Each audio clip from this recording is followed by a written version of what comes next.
Mesdames, Messieurs, bonsoir et bienvenue au 20h bilingue sur Equinox Télévision. Nous sommes le samedi 23 novembre 2019. From Yamstron, Sanda TV.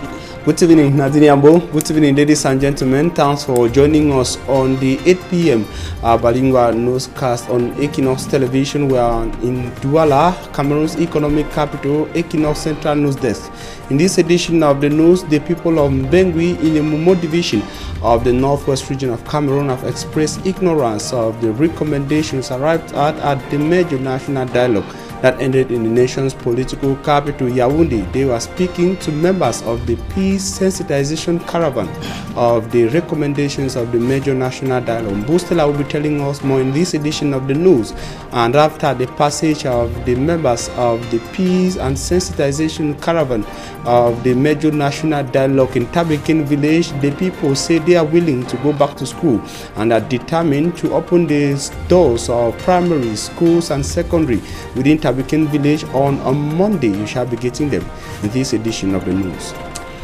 À la une de ce journal, du réfifi au sein du RDPC dans le Fundi, des jeunes femmes ainsi que des jeunes du RDPC ont bloqué l'entrée du ministre Séraphin Fouda à Yaoundé pour dénoncer le non-respect des quotas dans la répartition des 41 sièges des conseillers municipaux. Les indicateurs sont au rouge en matière de droits de l'homme au Cameroun. La Commission africaine des droits de l'homme et des peuples peint un tableau noir sombre au Cameroun et face à la montée de l'impuissance, de la violence ainsi que des abus. Elle interpelle le gouvernement sur sa responsabilité. Voilà pour le sommaire.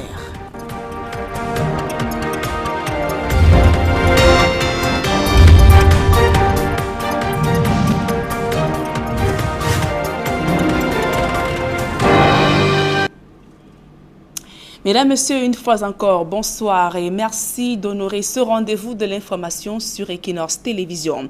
Une Camerounaise divorcée d'un Suisse crie à sa colère à Yaoundé, la nommée Akono. Dit Marie accuse son ex-époux d'avoir bloqué les clauses majeures de la décision de justice suisse qui ont donc octroyé certains revenus, permettant de pouvoir bénéficier des avantages ainsi que de pouvoir voir sa fille. Depuis bientôt 20 ans, elle souffre le martyre et interpelle une fois de plus le gouvernement suisse ainsi que le gouvernement camerounais. Le reportage de Marcelin Gansop. Se promenant dans les rues de la capitale, Dame Akonondi Marie n'a pas bonne mine. Elle souffre le martyre depuis le 27 septembre 2000, date à laquelle le divorce a été définitivement consommé entre elle et son ex-époux, Hans Zurburchen, de nationalité suisse. Depuis lors, elle n'a revu sa fille, née un an avant le mariage, qu'une seule fois, en totale violation des clauses contenues dans la décision rendue par le tribunal de district de Baden en Suisse. J'ai d'abord fait 17 ans sans connaître où elle se trouve. Et puis, après 17 ans, je l'ai encore vue pendant une seule nuit. Et c'est tout. Si je veux les parler, il faut d'abord passer par l'ambassade qui me disent non, tu n'as pas le droit, ils sont Erwachsen qui vont vous parler. Plus grave encore, Dame Akonondi a été privée de toute forme d'assistance alors que sa santé chancelle, en plus des autres soucis quotidiens. Je n'ai pas de pension alimentaire. Je n'avais pas décidé de divorcer. Ils sont restés établir le divorce à mon insu. Aujourd'hui, ils m'ont coupé le poumon. Je me retrouve avec un demi-poumon. Comment est-ce que je vais vivre avec ce demi-poumon sans médicaments, sans docteur qui connaissent qu'est-ce qu'ils ont mis à l'intérieur, qui ne va pas, que je suis constamment malade. Quand je pense, ma famille est déjà fatiguée, c'est des pauvres gens. Ne sachant plus à quel saint se vouer, cette Camerounaise qui dit avoir tout entrepris s'en remet à la sagesse des autorités camerounaises et suisses afin qu'elle soit rétablie dans ses droits par son ancien époux. L'argent même que j'ai, les numéros de compte, tout est bloqué. Ils ont tout bloqué. Je n'ai même pas une cuillère. Je suis ici, ce n'est que le Cameroun qui me donne à manger. Ils sont maintenant fatigués de moi. Avant de mourir, je voudrais qu'ils prennent soin et de mon poumon, qu'ils revoient la situation avec mes enfants. S'ils ne veulent plus que je sois en Suisse, je suis dans mon pays, mais qu'il marche, que je sois prise en charge par l'hôpital comme ils m'ont promis. En attendant, elle tire le diable par la queue entre le village et Yaoundé, 24 ans après un mariage qui n'aura duré que 5 ans à peine, avant que le divorce n'ouvre la boîte aux Pandore. Autre actualité au cœur de ce journal, au moment où la campagne pour le choix des candidats en vue des municipales de 2020 bat son plein au sein des partis politiques, notamment précisons qu'au sein de l'UPC, les séquelles des batailles pour le contrôle du poste de secrétaire général qui ont donc secoué le parti restent encore visibles et sur les critères des personnes à investir. Le secrétaire général élu lors du dernier congrès fixe les règles. Suivons ce reportage de Guizot. À l'heure où le choix des candidats aux municipales et législatives de 2020 bat son plein dans les états-majors des partis politiques, le cas de l'UPC est assez singulier au regard des batailles qui y ont eu lieu au sujet du poste de secrétaire général. Le secrétaire général élu lors du dernier congrès de ce parti rappelle les règles. Les militants ont fait un congrès. Ils ont élu un leader du parti. Ce sont les militants qui participent aux élections. Ce sont les militants qui participent à la confection des listes électorales. Et donc, ces militants vont être investis par celui qu'ils ont élu. C'est simple. L'heure de vérité est vraiment venue. Sauf à aller prendre des groupes d'individus qui ne sont pas des militants et confectionner les listes. S'agissant du cas de Robert Bapolipote, un temps appointé par le ministre de l'administration territoriale comme secrétaire général de l'UPC, il lui est demandé de faire recours à la base pour son investiture. Intégrer quelqu'un dans les listes, ce n'est pas la position de l'UPC, ça n'entre pas dans notre orientation stratégique pour les élections. Ce qui entre dans notre orientation, c'est que vous soyez sélectionné à la base. Vous pouvez être secrétaire général, mais vous envoyez votre dossier à la base. Si les retours viennent sans votre nom, c'est que votre nom n'est pas là. Donc lui devrait aller à la base. Mais tout le monde. C'est pas vrai, tout le monde. Pour les scrutins du 9 février 2020, l'UPC annonce une participation plus importante que celle de 2013.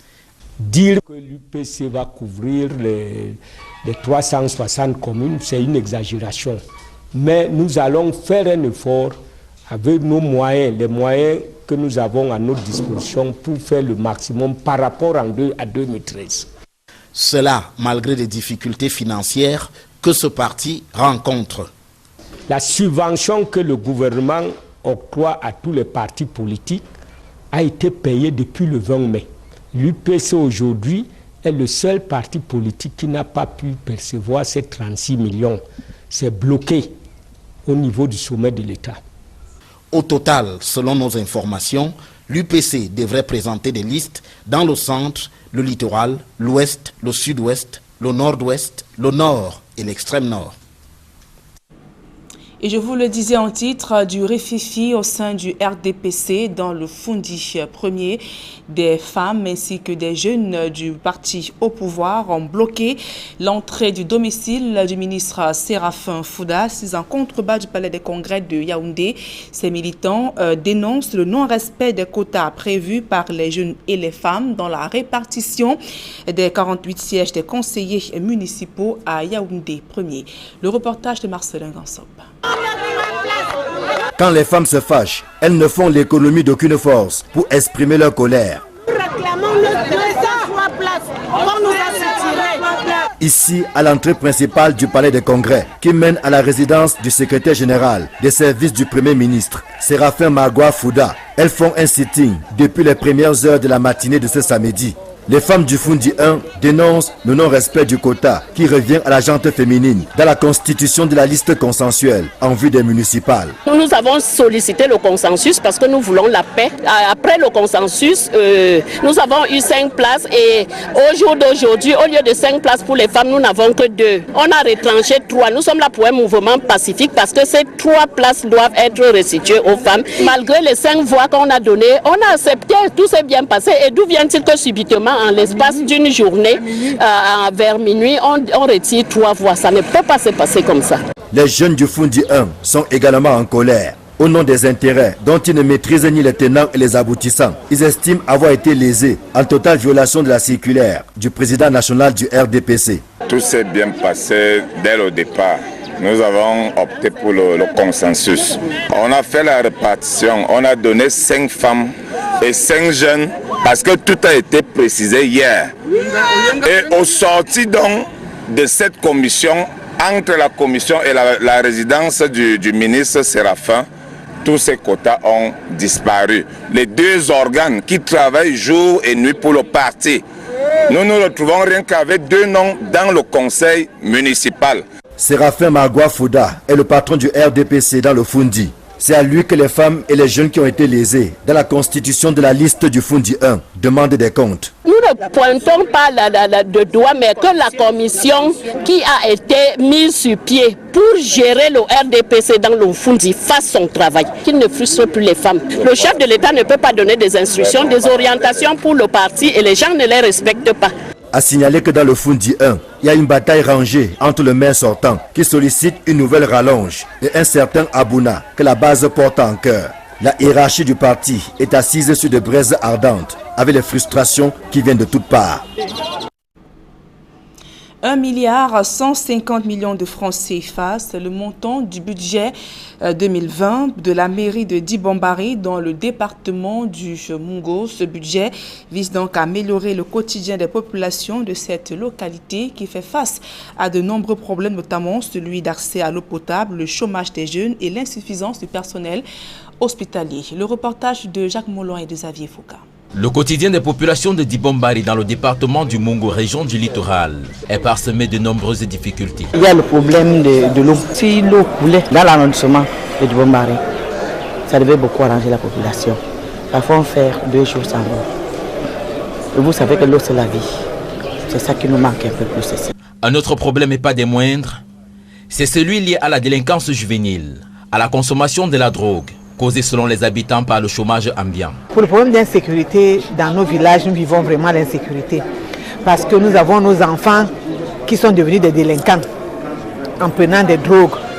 Donc, ces enfants font à ce que notre village soit en insécurité. C'est le chômage qui les motive. Moi, je peux dire que c'est le chômage. Par exemple, s'ils étaient peut-être occupés, ils éviteraient de suivre ce chemin.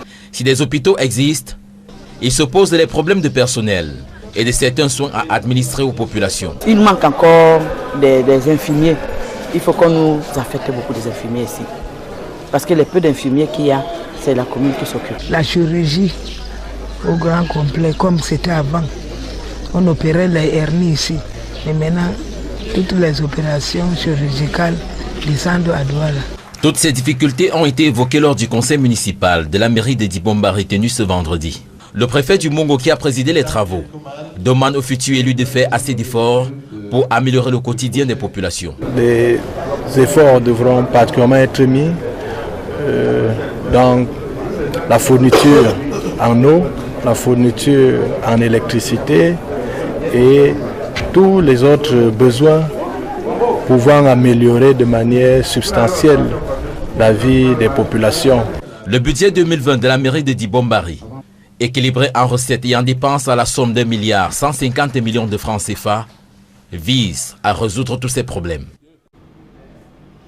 Et dans le même registre, améliorer les conditions de vie des populations ainsi que veiller au suivi et l'accueil des déplacés des zones anglophones sont quelques recommandations du préfet du Konki aux communes de Banjoun ainsi que de Bayangam au terme de leur session du conseil municipal consacré au vote du budget pour l'exercice 2020. Le compte rendu de Leclerc Sakem.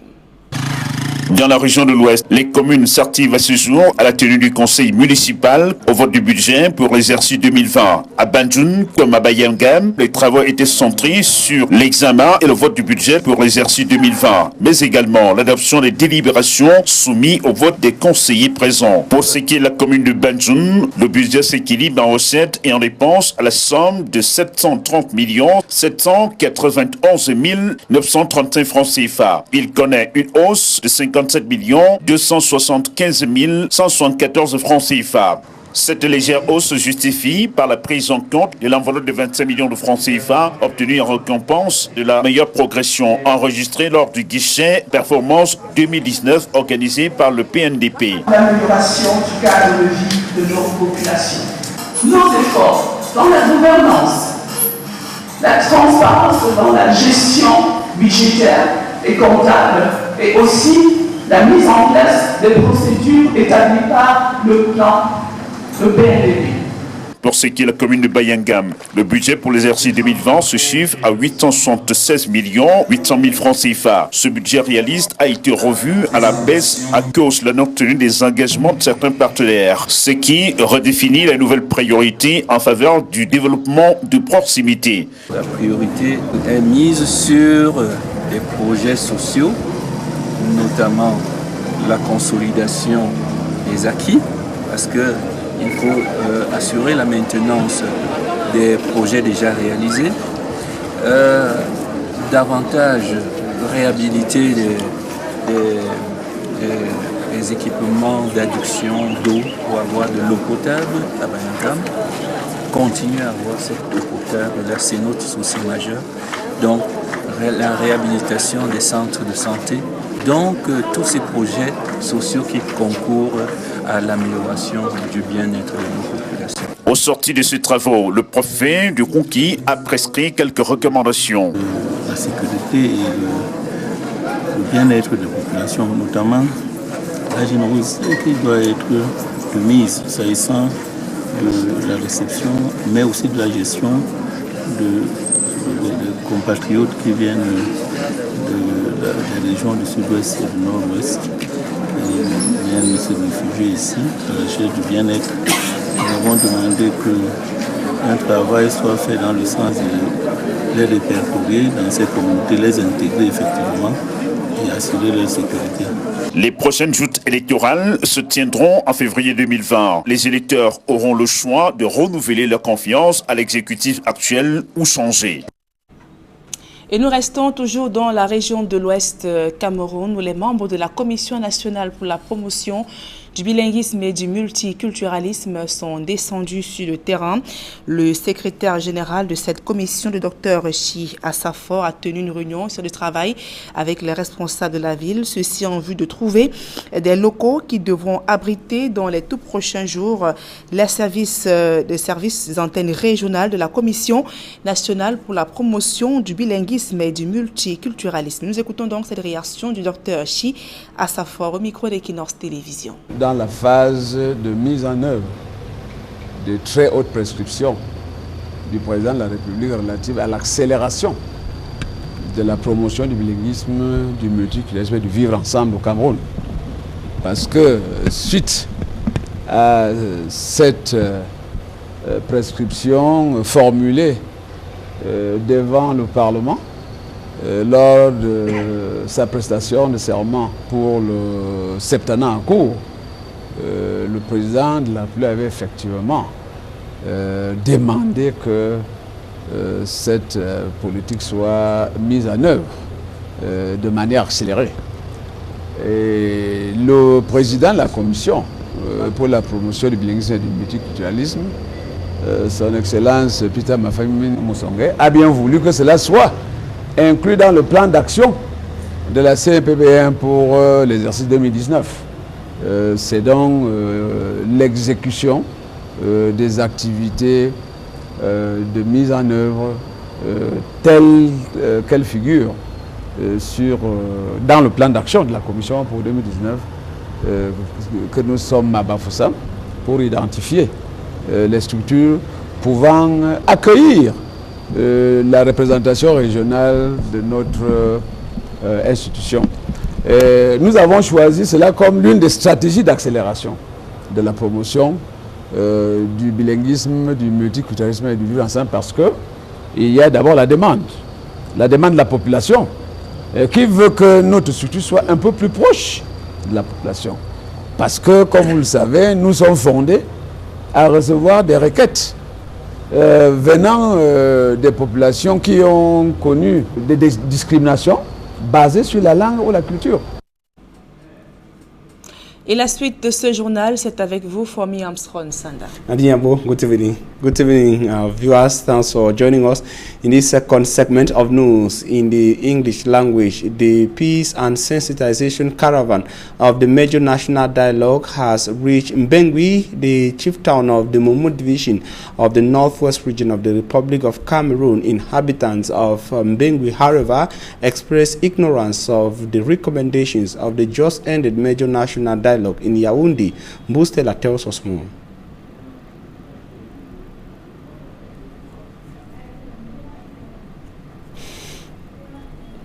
And of course, we are beginning with this report of Mbustela in Bamenda in the northwest region of Cameroon within the context of the activities of members of the members of the Peace and Sensitization Caravan, newly commissioned by the Prime Minister of the Republic of Cameroon. They had as mission to explain the recommendations of the Major National Dialogue in different villages and localities in the northwest and southwest regions of Cameroon. It should be noted that members of the Northwest Bureau were installed recently. That was on Sunday, the 19th of November 2019 in Bamenda, chief town of the region. They were commissioned to take the message to the 7 divisions of the Northwest and the Southwest region, or the 7 divisions of the Northwest region of Cameroon. That of the Momo division took the message first to Mbengui, which is the chief town of the Meme division. There in Mbengui, the people expressed ignorance of the recommendations, as Mbustela tells us in this report. Message of peace. As we hear the message, transfer of another person where you know. Talk for a brother where you know. Talk for anybody where you see, say, time don't reach, may always have preach peace. Even this my young man with here, he will preach peace too very well. Battered by the Anglophone crisis, the population of Mbengui in Momo division pour out their minds as Honorable Henry Francis takes the message of peace to them. Nobody we were there for on a front whole gun. That boys them there for the way the whole gun. Now we are brothers and sisters. When I invite them, because now them will not come for talk peace. Now the whole gun. Only as one of bodyguard and ammo card, you should say there's a problem. Not the problem they use every from the people who know you. You don't what are you feeling? You don't talk to me as you talk. Nothing then we. I don't make me there. I think there. I think there. Who will suffer? I want to say, but we need peace. We can't make peace. We talk peace. Anyone live that thing in suffer for no good reason. You know, correct? When we start getting like keep going for the army, they keep going. Then the boy do not go. But if the doctor, no, they keep going there. I will carry the people army there every day. We are telling you keep going there. We will die because they will die. Money they will die. You know, Kora will beg. And we are coming to give me the peace. Rain. I beg. When I go tell you, say, make it come before. Now only one talk. We go talk over radio. People go get that peace. Not be a matter of saying, well, we don't want to take government money, the waste of for petrol. At first, the population ignored the seats placed at Mbon Market Park, but the Honorable Member of Parliament, alongside just 3 members of the Momo Divisional Caravan, devised another plan to pass the message of peace. I decided not to come and sit in a hall, and you guys would have noticed where chairs were arranged for me to come and sit and talk to the people. But we decided otherwise as a team to say we are moving towards them. And we've moved around the whole market. We've entered off license. We've shared drinks with people to pass the message. And I think that ambience was the best one. This is the right time for all the elites. I want to invite all the elites to see how we can reflect and come back again as a very big block to talk to our people, to talk to our brothers, and to see how we can reconcile each other. A return to normalcy is all that is on the minds of the population. They are hungry for peace, whose absence has taken away their sources of livelihoods and killed their loved ones. We wish ourselves we don't tire, we need peace. Look for my marketplace and not be able for biting them because people are not there from Mbengui, where they feel can't buy as we used to buy. All man don't come out with people there. With the suffer, we will remain for back. Look business side, no nothing, no day. So I feel very bad. Make the peace come because all we need peace. We need it. I mean in practice, not just preaching it like that. Practical peace. That's what we need. We do have home market. They need to go fine. We need peace. The major national dialogue, whose recommendations are being used today to call for peace in the Anglophone regions, is yet to be understood by the population. Even how we hear say dialogue. For me, I never hear anything where they games and I resort to the dialogue. Say the dialogue they be end. They talk say so. Because if the dialogue be gain meaning, they for don't tell people then say this dialogue it be end on this point. But now we don't hear anything. Then now only peace plover they go for front. Then they talk peace. They still slaughter people then keep them for street. It be very embarrassing. This caravan is expected to move to all the 5 subdivisions that make up Momo.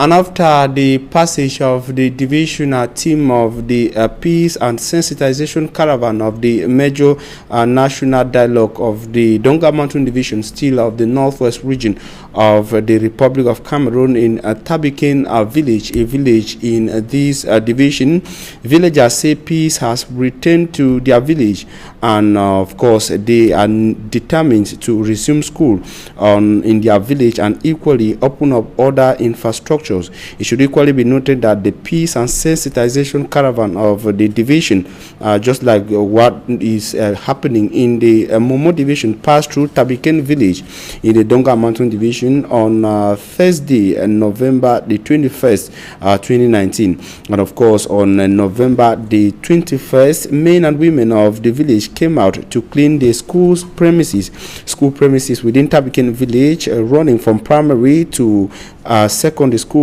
within the village for an eventual resumption of classes on Monday. The CPs has returned to their village, and they have equally been motivated by the installation of members of a vigilante group in Tabiken village, and are equally being pushed and encouraged by members of the sensitization caravan of a major national dialogue. In the following excerpt, Mr. Guillaume Guerre, a native of Tabiken village, outlined the challenges faced by the village within the context of the Anglophone crisis.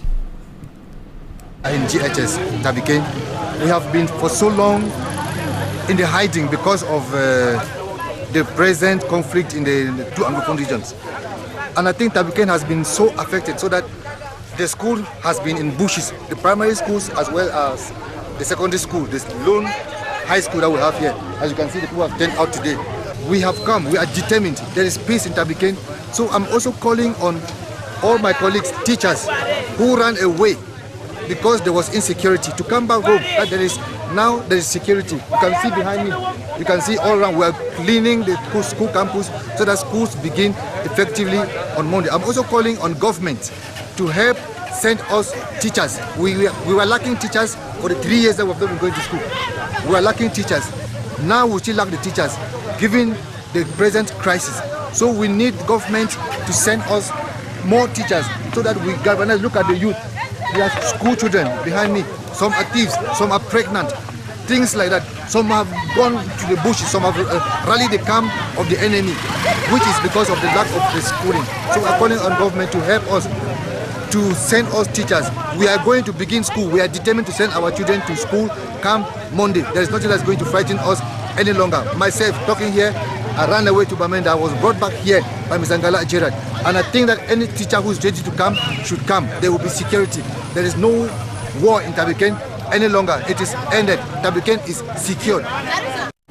And the Anglophone crisis, which is deepening and disturbing further, has deprived the northwest and southwest regions of Cameroon of their position of the leading leaders in the sector of small and medium-sized enterprises across Cameroon. Experts say most small and medium-sized entrepreneurs have run away out of the northwest and southwest region and are now living either in the littoral or the central regions of Cameroon, facing several problems, some of which are specific to them and others that are general problems faced by the category of persons in Cameroon. More in the following report.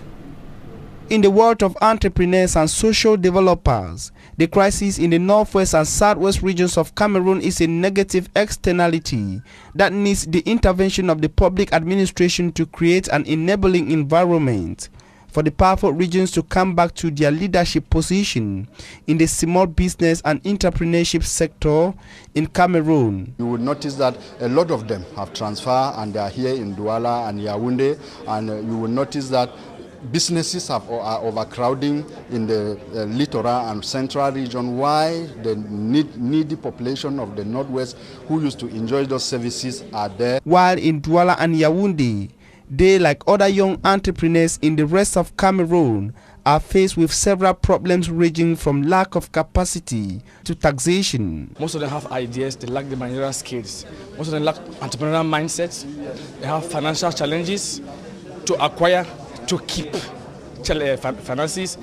They lack a team to drive their vision to action and to make it forward. Young people don't have the right skills, so they lack the team. They lack money to hire the expertise they need. So the challenges are enormous, but then I would take lack of capacity, lack of business operations, and then lack of proper planning, and then financing, and then manpower as those major ones. In the taxation sector, they lack knowledge on the procedure. I want to start up my business. I just go open a small workshop, a small business, a small place, and at the end of the day, the tax man comes and closes the place. So we sensitize them that no, that process is there. But within a period of 15 days, you must have gone to the taxation to go to and declare yourself that I want to start up a business. And after before the 28 days, you have what they call the 28th of February, you have what they call the business license. These problems were outlined and tackled by the Denise and Lenora Forecha Foundation, which brought together some 100 female entrepreneurs in Douala for empowerment. As per the statistics, we experience a lot of death rates of small businesses here in Cameroon. That is why the Denise and Lenora Forecha Foundation came up with an incubation center to train entrepreneurs on small business management and entrepreneurial skills, bookkeeping and financial management. In a seat of such trainings, the objective tackles 600 young entrepreneurs in Cameroon with a 60% female quota. And that report brings us to the end of this edition of the Bilingual Newscast on Equinox Television. We thank you for your very kind attention. I'm wishing you a blessed stay in the company of programs on Equinox Television. Nadine Yambo, have a nice evening. Merci, Fomi Armstrong Sanda. Fin de ce journal, mesdames et messieurs. Merci pour votre aimable attention et passez d'agréables moments en compagnie de nos programmes.